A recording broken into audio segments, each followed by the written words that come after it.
Hello everybody and welcome to Back to Front episode number 4 with me, your host, Wesley Dyson.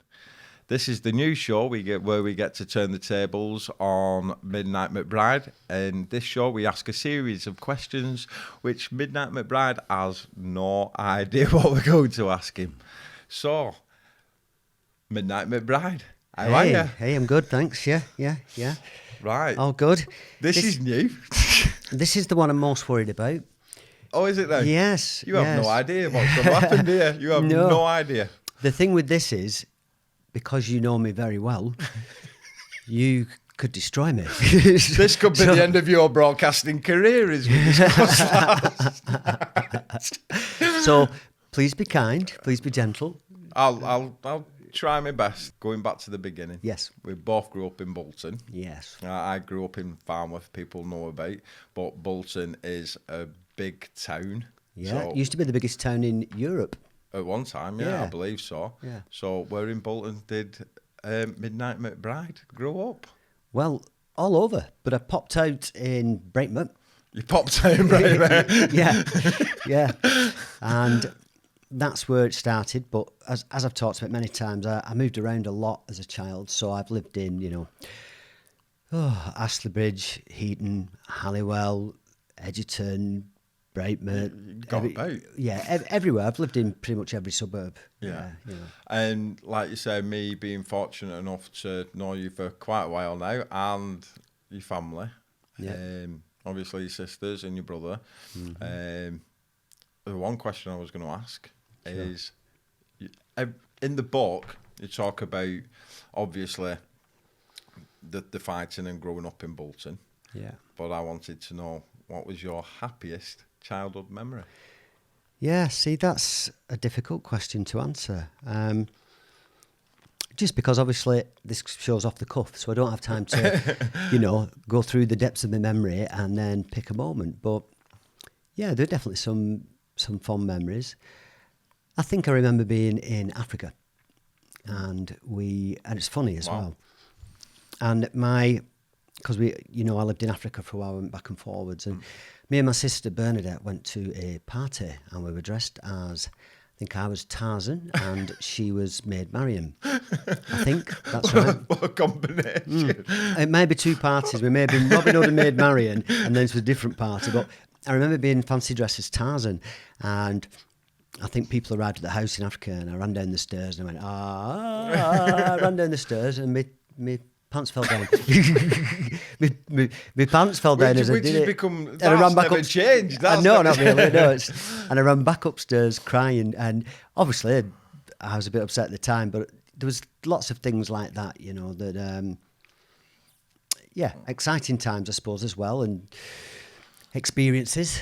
Yeah. But I remember that party. That was fun. I also remember another party. So it's like fancy dress doesn't kind of go your way because, like I said, obviously in the book you mentioned the fighting, so on and so forth. Yes. But I remember a party where it was fancy dress. The worrying thing is, I don't know which one you mean. Because where it was, I believe, Toad Hall. And a fight broke out. Yes. Where you had to stop because you found yourself in absolute stitches. Yeah, well, I couldn't believe my eyes. This fight broke out, and obviously we all got involved. And Toad Hall, Batman and Spider-Man were all fighting in the street. And you had to take a back step and go, "This is the most surreal thing I have Is this ever really seen." happening? Yeah. Toad Hall's a right nasty bastard. I tell you, do not want to mess with that guy. Predominantly, I love fancy dress. It's brilliant. It's great, isn't it? I went to one as a suitcase. I got a suitcase, cut arms and legs in it, and wore a suitcase to a party. I've also been to a pea party as a prostitute. I regularly got dressed up as a woman, and if I You still do that. You not don't in public necessarily have to anymore. go to fancy dress for that. Yeah. Not in public. Yeah. But yeah, fancy dress, loads of fun. What a load of fun. They're great, and it's that escapism as well. And then obviously growing up in Bolton, you got well known on the party circuit because it's like one of my sayings was a party wasn't a party without your presence. You were well known for being invited to a lot of different parties. Different Yeah. Yeah. Interesting. Yeah. Interesting different parties. Yeah. But obviously with these parties, and like you talk about it openly in your book, was the drugs, Yeah. the drink.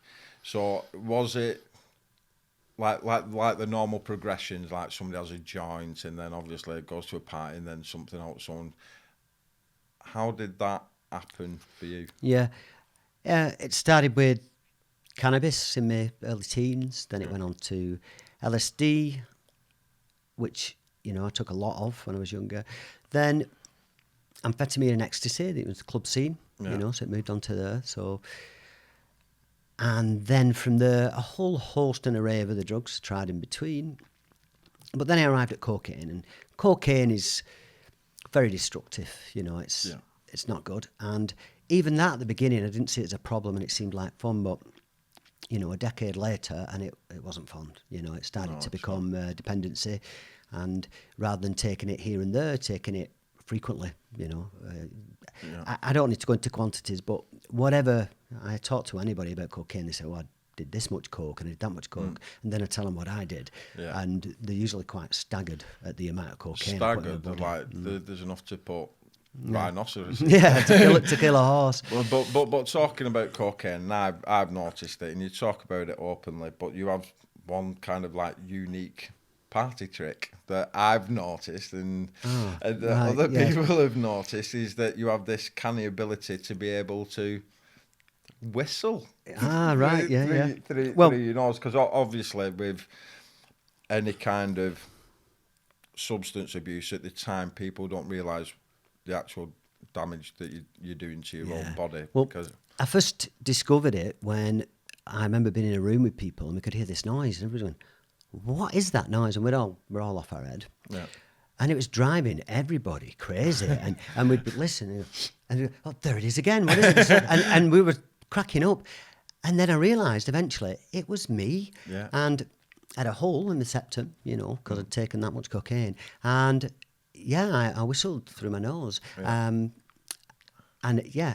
I used to have to sleep, and I'd get toilet paper. And then if I had to put one of my nostrils, because I only whistled if I breathed up both at the same time, because there's a hole. And so, I mean, it's not great, and it can heal and repair over time, predominantly, but... so I had a secret whistle. Yes. Who's making that noise? At first, it was the first time I was mortified, but then I've had a bit of fun with it as well, you know, because I could whistle in between. What's going on? You know, and I don't know, I can't hear anything, what are you talking about? And then I'd whistle again. So, but obviously, away from the drugs, and I don't know whether people know your background or not, but you obviously went to college. And then was it on to uni? Because because by trade, before the show and everything else, you worked on various projects up and down the country. So what made you go into that career path to start with? I wish I hadn't. I really wish I hadn't, and I have no regrets. But if I could make different choices, if I could go back and make different choices, I would. It's very different from a regret. I think a regret is where you ruse something and you wish it hadn't happened and stuff. It's done, and I accept that. But definitely, with the wisdom I have now, you would make different choices. Many of them, we all would, because, you know, we'd veer away from some of the things in our life that caused us suffering and pain, or that didn't make us feel good. Construction, for me, it's what my family had always done. It's what my granddad had done. It's what my uncles did. It's what my father did. It's really all, you know, that's all they'd ever done. It obviously with Irish heritage as well. And so I was just sort of guided into that path. And predominantly, I think it was done with the right intentions, because, you know, people thought that maybe that's where you could make a lot of money, but obviously I don't see that as good careers advice anymore. No. And so I ended up going into construction, and I was highly qualified, and I did a lot of very big projects, and I talked about them, you know, football stadiums, more than one nuclear power station, massive scale reinforced concrete projects, lots of tunnels, bridges. I know you used to get nervous when you go over Thelwall Viaduct, because I was involved with that at one stage. But I will never go over there without thinking that it's actually stuck together by Velcro. Yeah.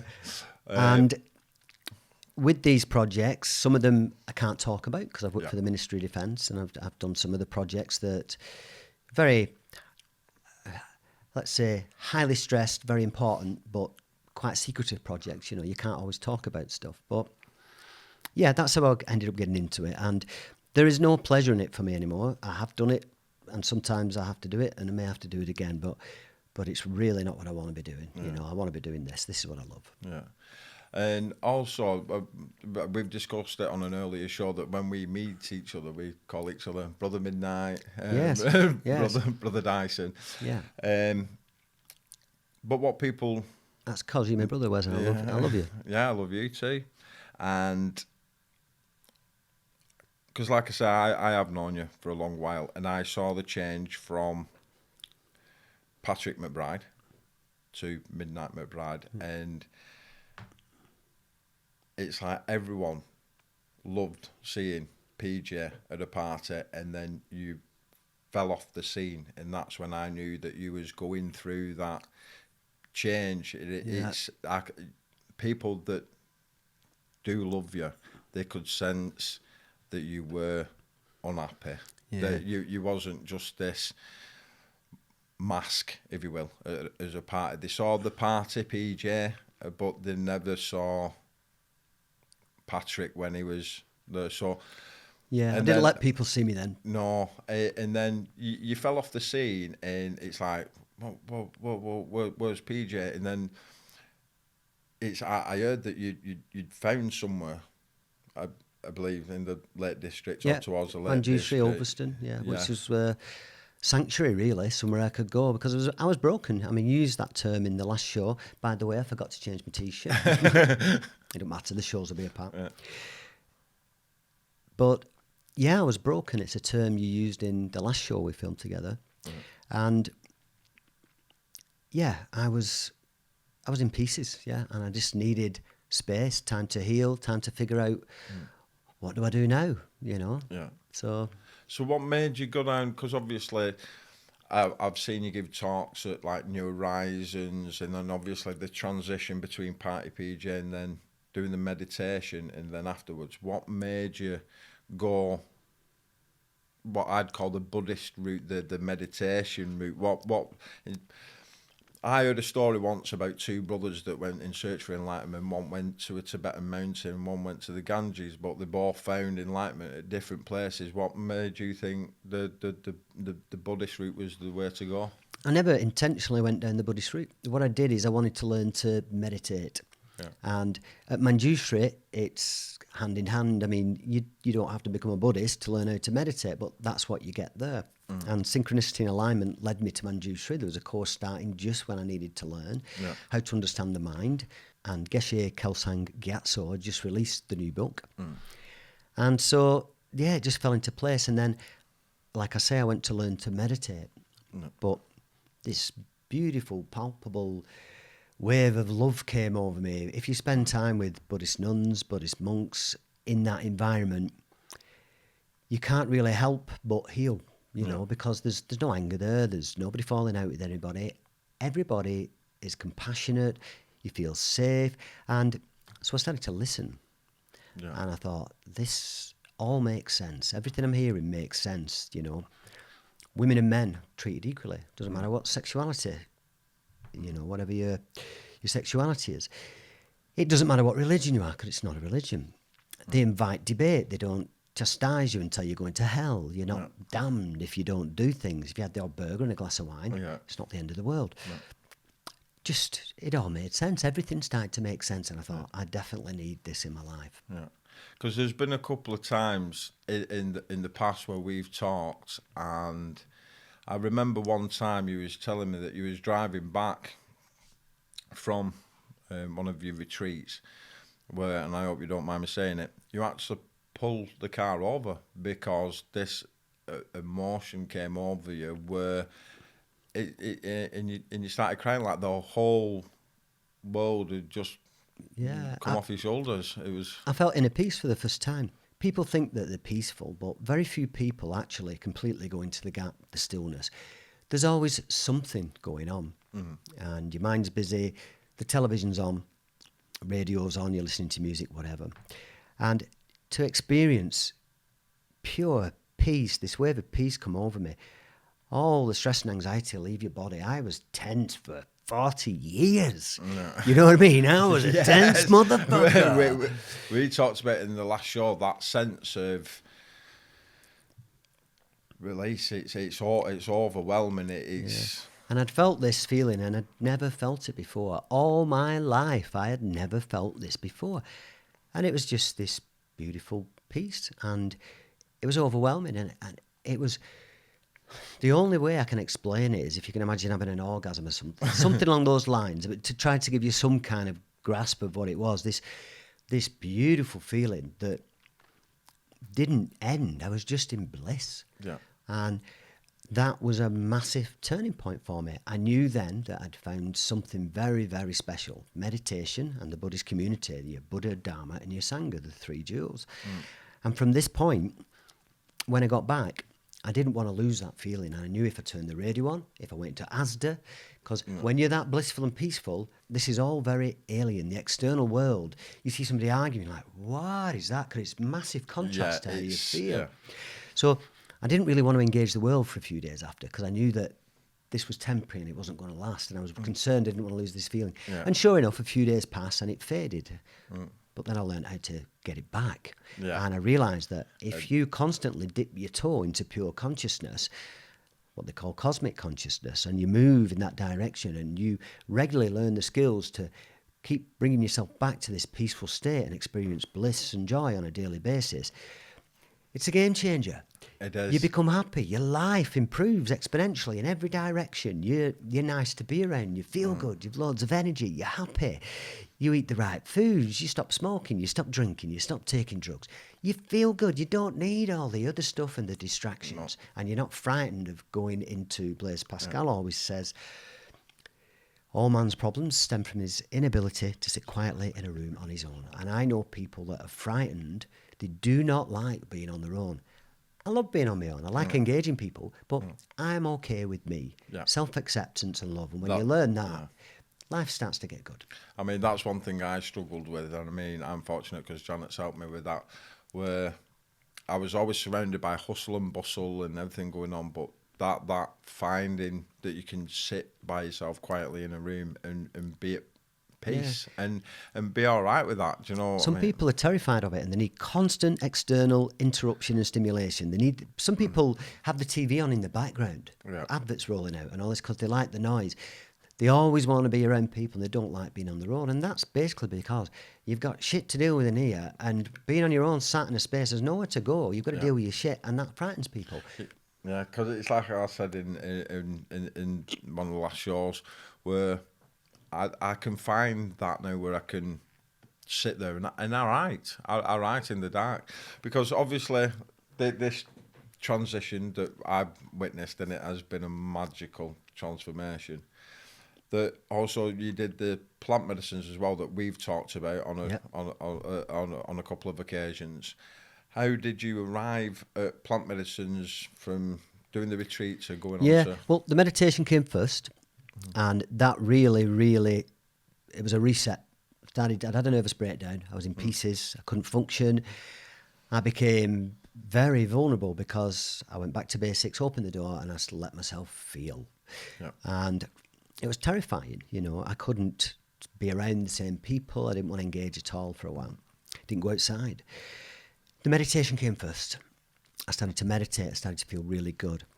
And that definitely put me on the right path. But for me, they're both absolutely pivotal in my life journey. And the ayahuasca, I'd thought about it for a long time, and it improved exponentially, but there was still a sadness there. There's still a depression. I thought I'll try the ayahuasca as well. That was what I wanted to do. And that was a game changer as well. Those probably the most two pivotal things I've done in my life. Learn how to meditate and take an ayahuasca. And then... obviously, with the drugs and the medicines and this transformation, it's relationships as well. Because obviously it's being on the radio before, that Willow And I'm fortunate enough to have you both in my life, and you know how much I love you both. Yeah. During this period, in the change and everything else, and I can say that obviously relationships are tested and so on and so forth. I mean, how did Willow fit into that? I mean, because I look at Willow and you together, and she is a pillar of strength. Yeah, yeah. She's put up with all my bullshit, and when we first met, we were both very different people, and I was a mess, and I'm slightly less of a mess now. But I was a mess then, you know, and I was still having, you know, violence was still in my life. Never with her, obviously. I'd never hit a woman in my life, but I was still violent. I'd have a fight when I went out the odd time. Things like that. It happened. And I was still taking drugs. And she witnessed the nervous breakdown. And we both had things going on in our lives at the time. So it was a turbulent time. And, you know, we got together, we broke up. We got together, we broke up. We even eventually got engaged. And then I pulled the plug on that because I decided I just didn't want to go through the marriage process again. No. So it's not all been plain sailing by any means. But yeah, she's always been there. We're quantumly entangled. She knows what I'm thinking. She knows what I'm feeling. We're connected on a spiritual level. And yeah, she's a very, very special lady, and I'm very lucky. She's beautiful, and like, it's like the old saying goes, behind every strong man there's an even stronger woman. And I was fortunate enough, like when I met Janet, and we're both fortunate that Janet and Steph, Willow, they're really, really good friends. That they talk. We've been out on nature days, and like you said, when you changed, your soul family changes as well. This is a quote I used in our last show: is when you lift yourself up, each time you raise yourself up, invite everybody to come and see the view. When one of your tribe changes for the better, most of the others, it starts a snowball effect. And, you know, I changed, and then some people distanced themselves. Other people saw positive change in my life, and then it started in theirs too, you know. Right. So, yeah. Right, going back to, obviously, your choice of career, and then the change in career, and I hope you don't mind me sharing this, but all this that you have achieved, and setting up the studio, moving yourself away from radio into the podcast, the show. I still do the radio. Yeah. Yeah. The radio's, obviously, I still do the show on Monday nights on Salford City Radio, but this obviously is my main thing. Yeah. What I meant to ask was, obviously, you have had and I hope you don't mind me saying this, I might be wrong, no external help. This is all your work. The technical, I mean, obviously it goes off for editing, but the technical, the setting up the cameras, the setting up the studio, the like setting up the shows, and where the fuck do you find the time? Where do you find the time? It's like, I got work for 10 hours. 10 to 12 hours a day, and I go, God, I'm knackered. And like, I'll phone you sometimes, and you go, I'm still in the studio. It's like 9, 10 o'clock at night. So where do you find the time to? Well, I don't socialise very much. It's very rare I go out, and we've had a pint or two recently. Recently? Yeah, a few weeks ago. We've had the odd drink, and again, I don't drink very often. I think that's the probably the third time that I've had a few beers this year. Yeah. But I don't really socialise. I love what I do, and so I try and regulate myself, and I'm quite extreme and obsessive, and I try and regulate that, and I need to work on that still. But, you know, I regularly come in here at 4 or 5 in the morning, and I'll go home late at night. I try not to do it every day, and I'm usually in on a Saturday, and quite often I come in on a Sunday morning.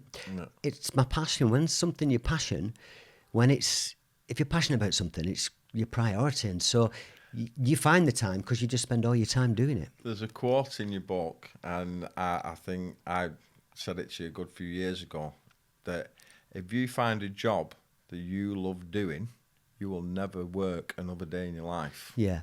That's not my quote, that's a common saying, but exactly right.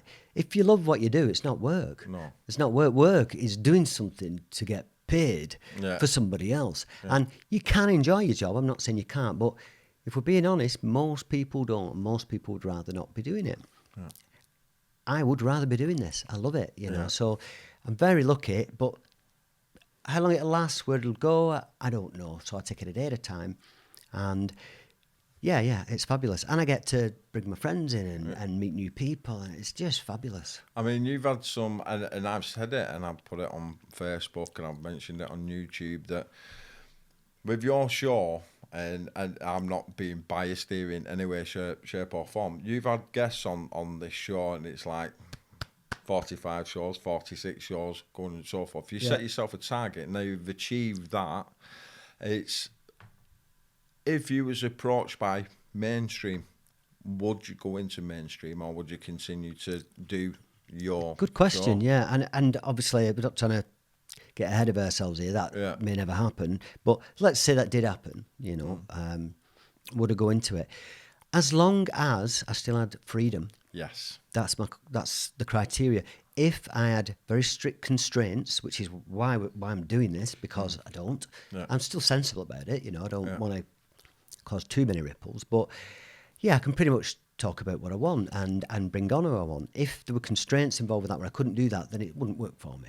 Yeah. But I'd love to do it. I'd love to be involved in mainstream, but I'd have to be able to do what I want, you know, within reason. Yeah.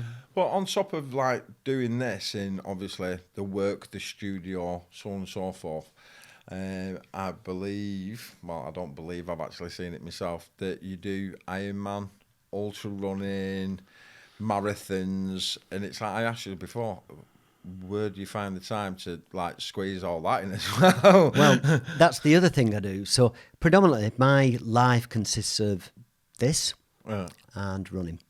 You know, that's basically what I do most of the time.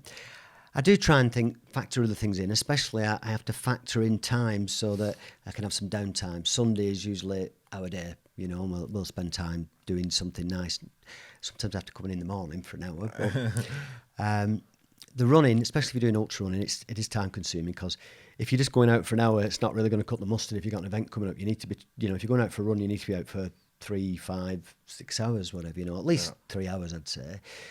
And so, yeah, it's difficult to fit all that in. It is. No. It is difficult to fit it all in. Time management is something I spend a lot of time on. If you ever go out for a walk with Patrick, don't give him a time, because it's like the joke is, it's like my girlfriend Janet, she's late. Never been. She's always bloody late, Janet. She's never on time.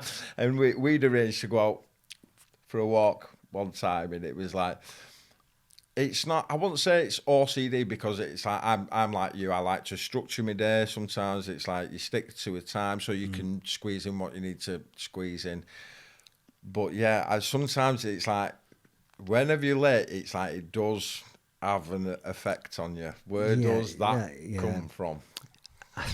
I can tell you, but I'll first of all say that I know people are late from time to time, but when somebody's consistently late, it's a pattern, isn't it? Sort your shit out. Sorry, babe. But I regiment my day. Yeah. It's regimented. I have to factor things in. I have to plan it. If I don't plan it, I have a really tight schedule, especially if I'm going up to 3 shows a week with the Back to Front show and other things.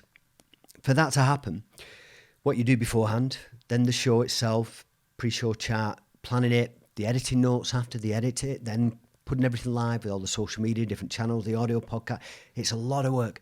And if I don't regiment, I even have to schedule in phone calls. You know, now if somebody rings me and I'm busy, I can't answer the phone, you know, because I can't pull away from not doing it. It ain't going to be done. And I have things that go out on certain days. So a show go out, the next day there'll be a second post, a slightly different post. The third day is the audio podcast, that goes live. And if you're doing 3 shows a week, it's like a cascade of commitments. So, where that comes from, so I have to plan my time and regiment phone calls, and so I have to plan my calls now, you know, I have to factor them in. And it comes from, I remember, and I won't say who, why, what were, but in my childhood, somebody was always late. I mean, always late. For years. See, you can tell it's for years.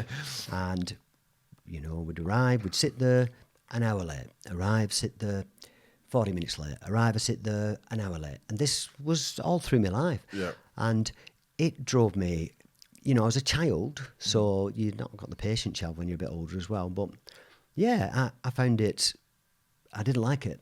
So I decided that, one, I was going to manage my time. It's something that was something I saw that I thought, I don't want to do that. But secondly, I thought, for other people, I'm never going to do this to other people. Mm-hmm. I never forget anybody's birthday. If you know me, you've known me for 20, 30 years, and you're somebody that I'm in contact with, I will never forget your birthday. It's simple. I have a book. I write them down. I check it every day. If it's somebody's birthday, at the very least, you'll get a message on social media or something, but I don't need the social media because I know his birthday is. What you will do is you'll get a call, a card, or at least a text, but I think it's really important, and I pride myself on that. And so for other people, I was late for you the other day, about 30 minutes, but I did message and explain. It was completely out of my control, and it's very unusual. Generally, I'm early, and I pride myself. Maybe once or twice a year I'll be late for something, and it's out of my control, but I'm on time, and it's me arriving saying, your time's important as mine, and I respect you. I mean, going back to the meditation part, and obviously the change, I was at one time very time critical. It was, you had to be there on time. Like in the army, you had to be on parade 5 minutes before the actual parade took part. So I was always on time. Then afterwards, it was like, if I was late, it wasn't the end of the world. I mean, the world's still going to go on, but it seems with you, it's still... stuck. No, there is change, because the critical time elements, the regimentness is more about my life, not other people's. Yeah. And I don't socialise much, and people are late, and I'm not nearly as bad as I was, because I don't see a lot of people on a regular basis. So even if they're late, they can't do it all the time because I don't see them all the time. It doesn't trouble me like that. But I also, say for example, I'm not working on a Sunday. On that day, there is no clock. I go off the clock. And in that period, I wake up, I lie in bed for a while, get a bit of lunch, have a brew, whatever, should go for a walk, whatever. There's no plan. I don't like a schedule on that day. And that day, I'm floating around in bliss, you know. So I do factor that in. But for me to do what I'm doing, this show, I have to be regimented. Yeah. And yeah, I don't really get too frustrated with the people being late. I joke about it and stuff, but it's not how I run my life. For me to do this, I have to be regimented, you know. Yeah. It's the only way it works. If I just turn up and say, I'll do this today and that day, this would all fall apart in 5 minutes, you know. And I hope you don't mind me bringing this up, but I am going to turn the tables a little bit here now. Because in the last few shows, we've talked about my journey and how it started, my spiritual awakening, if you will. And it's no great big secret. 12 months ago, I was at my lowest point, and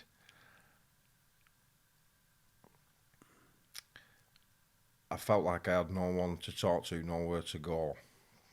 And it was Christmas time. You'd gone away, and it was a destructive Christmas for me. And then afterwards, you came round, and hence I think I've mentioned that on the shows before. We joke about it, and I wear a T-shirt that says "Breathe," because you came round, and people don't know this, and I will talk to camera. People don't know this, but you've had friends in the past, and those friends that have stuck along the way, I've never met a more loving, genuine, generous, forgiving friend. I can't express that enough. I was at my lowest point, and you came in and you just said, breathe, everything is going to be fine. I was sat there in an empty shell of an house. I'd missed my son at Christmas. I'm sorry, I'm getting terrible, but I was, and you give me a lift up, and I can honestly say, with my hand on my heart, that I will never, ever, ever forget that. I will never forget the person that helped me get on this path. And I'm sorry, I don't get emotional, but like I say, I'm feeling things for the first time in a long time. Yeah. But saying that, I just wanted to say thank you from the bottom of my heart. I've never been able to say with other people there. It's obviously the viewers. You do not know how much this man has had an impact on my life, and I just want to say thanks. Well, you're very welcome. I'd do it again tomorrow. And I know you'd do it for me. Yeah, I would. Yeah, I don't let people in very easily. Although I have friends, my tribe, people that I see on a regular basis all the time in my very close personal space, there are 2 or 3. Yeah. You know, and slightly outside that 5 or 6. Beyond that, loads, beautiful people. Yeah. But I'm still quite a private person, you know. There's certain things that, yeah, I talk about some things, but I'm still private to a degree. And yeah, I think a little bit initially, although I was in contact with you, I found it very difficult to have constant contact. I've always struggled with constant contact because I need distance, and I don't like letting people in because I get hurt. And obviously, I'm not saying that's the right way. I'm saying that's the way I am. Yeah. And but I let you in, and that was a risk for me, a gamble to a little bit, because I don't let people in because there's like this, I don't know, protective zone or whatever. But I let you in, and I love you, Wes. You're my best mate. And obviously with the show now and everything done, I'll do my Patrick there. What's the future for Midnight Mcbride? What would you like to unfold from here on in? I'd love to take this show up to another level, have a bigger studio, more people involved and stuff, but at the minute I can't do that just yet. But I want to keep doing this because I love doing this. What I find, though, is a lot of the projects I do, I'll set off in one direction and then they develop into something else. You know, I started teaching meditation. I thought, I'm going to write about that. And then I started writing about it. I thought, I want to talk about it. So I've got the radio show, and then I'm doing the radio show. And I thought, actually, I've discovered that video is a great format and it's a great platform for everybody. I love doing it.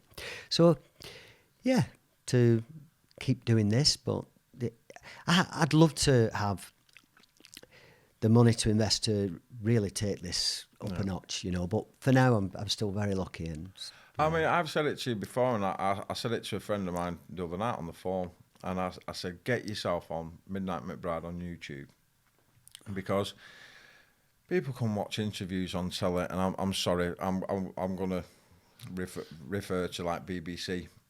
You can watch Graham Norton, all these shows, and you watch the same celebrities being interviewed over and over and over again, and it's like, well, they've got a new movie coming out.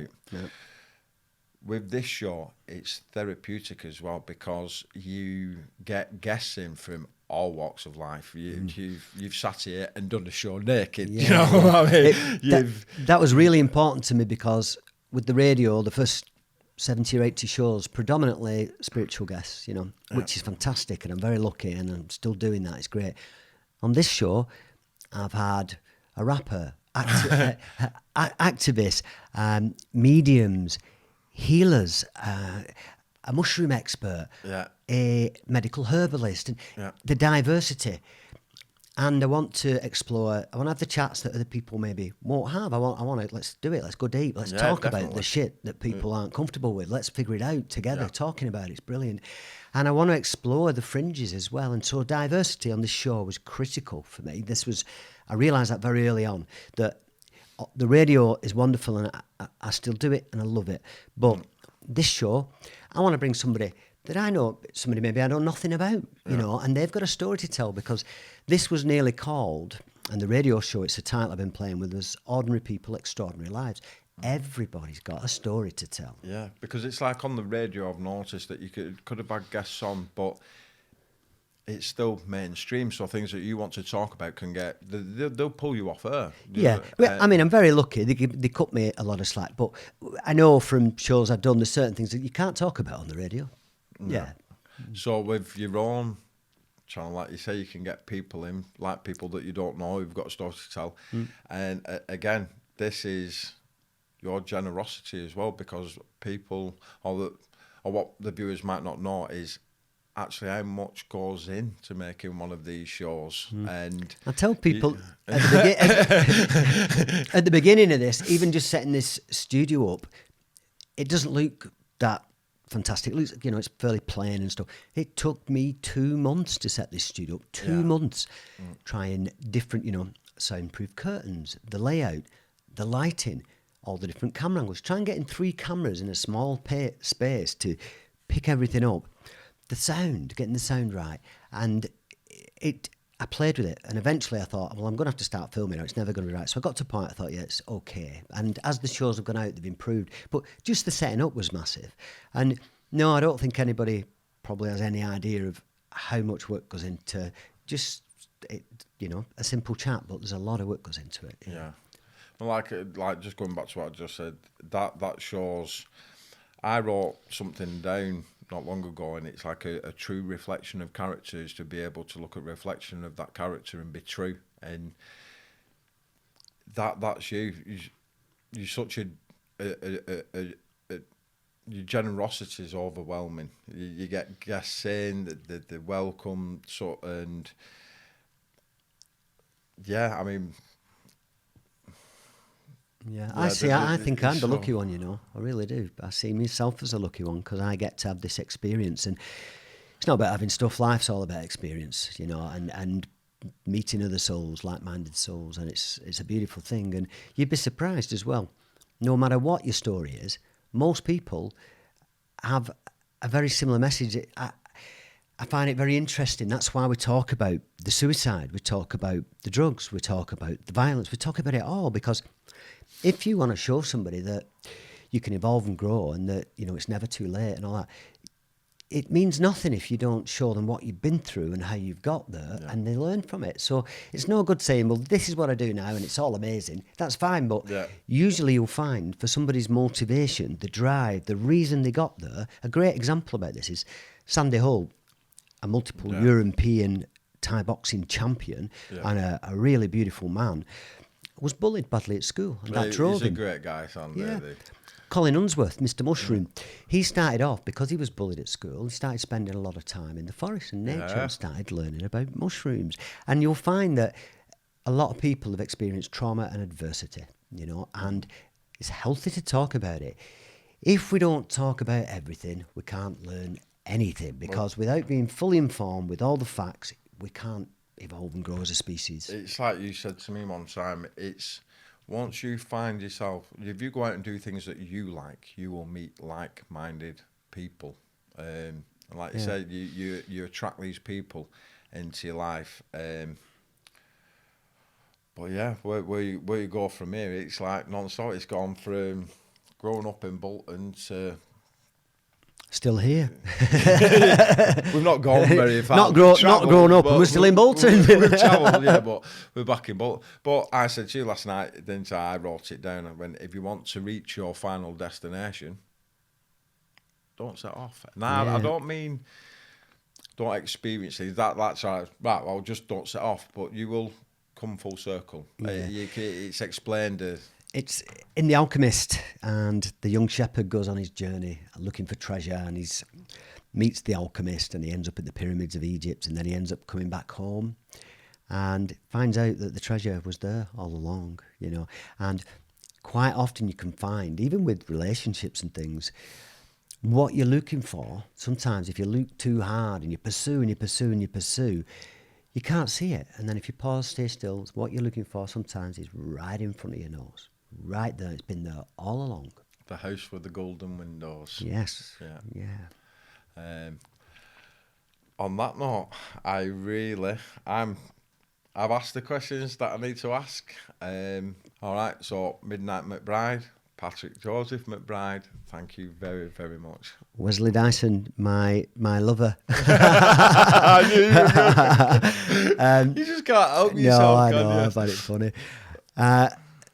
Really, really appreciate you doing this. That was very heartfelt, beautiful, and hopefully people will watch this. I think it's really good to share. Yeah, it is. Yeah. What I took from it was, do you know, relationships can be formed and friendships can be formed, but when there's that connection that you feel is on another, another level, it's great. This last 12 months, I know that, like you said, I've had thoughts. Would I be here? But I know who helped me get here. Good. So, Yeah. thank you. Well. Yeah. All good. It's all good.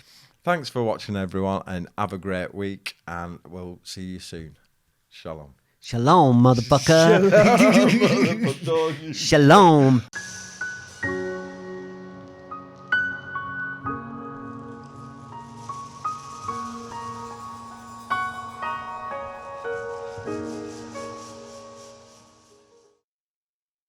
Hello, everybody, and welcome to the Midnight Mcbride Show with me, your host, Midnight Mcbride.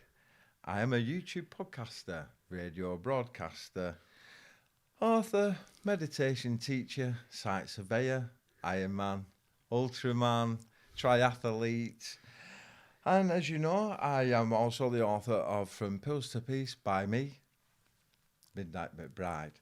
This book has had more plugs, a B&Q bathroom showroom, and I try to get it in everywhere as much as I can. You can also find me on my website, midnightmcbride.com. I am also on Facebook, Instagram, Twitter, LinkedIn, Chat Roulette, Omegle, Snapchat, Tinder and Grindr. And today's guest, we have Patrick Mcbride. Shalom. All right, Midnight. Yeah. Well, where do we go? Where do we go from here? My second book is From Peace to Pills because I can't take it anymore. So, where do we go from here? Well, I've got a couple of questions for Midnight. Right, go for it. Let's do it. Midnight, are you going to continue to take the piss out of me on a regular basis? Most definitely. It's like, how can you not take the... What was your name again? Midnight, was it? Midnight. Midnight. Midnight. Midnight. Yeah. Midnight. Mcbride. Midnight. I can't get it in anywhere else. It's like from peace to pills, or from pills to peace by me, your host, Midnight Mcbride. So it starts on the radio. Midnight Mcbride. My own website. Midnight Mcbride. Midnight. Hence, Midnight. What's the show called? It's called, funnily enough, The Midnight Mcbride Show with me, your host, Midnight Mcbride. And if I wanted to find your website or have a look on the social media channels, what should I search on the internet? Midnight. And your second book, Midnight, what's that called? And who wrote that one? What, the second book, From Pills to Peace or From Peace to Pills? From Peace to Pills. Oh, no. This is you. You don't realise that you did a show with a pair of glasses on your head, a pair of glasses on your face, surrounded by notes, and your books. And one of them, I thought, he strategically placed these books on this table. It's like they are on every show. I thought I just had one, I don't know, but yeah. Yeah, but your book is, my book by Midnight Mcbride is normally strategically placed in one place. But do you know the truth? Do you know why the book's there? Go on. And this Buddha, there's a lot of technical stuff I've had to learn and some of it I didn't learn, I just taught myself, I figured it out. When I set the cameras up, to get the frame correctly, there's key ornaments placed so that I can line the camera up. And it means that if I have to move the camera, I can put it back quite quickly and I don't have to play with everything because you've got height, left and right, and obviously you focus. So the book's actually placed very strategically so I can set that camera up quickly. And I know I joke about it, but honestly, viewers, if you've not read this book, and I am not taking the mickey, it's an incredible journey. I mean, I joke with you that how you managed to sell a book of somebody else's quotes. You can get fucked. No, but Sorry. honestly, I mean, we're joking. You've got because, like I say, it's a #1 selling book. It was, yeah. It was. I mean, I don't plug it. I don't plug it so much anymore. Obviously, it's like the Stories Locker is still like 250,000 copies. You're not supposed to get a best-selling book by buying them all yourself. Yeah, well, that's how I do it. But no, honestly, I know, joking aside, I've read this book, and on my path and on my journey, and referring back to the past show, I take the mick because you are my friend and you know it's all done in jest, but you need to read this book if you haven't read the book. The book is amazing. I know you say I'm prolific at writing poetry. There's a couple of pieces in there where I'm like, wow. Yeah. I only wrote one piece of poetry, and then my good friend Don wrote, there's another four. I've been fortunate enough to meet Don. Yeah. He wrote 4 or 5 of the poems in that book. I spoke to him about it, and we decided it was a good idea. It was a good fit with the book. But I think the book, hopefully, it's got humour in it.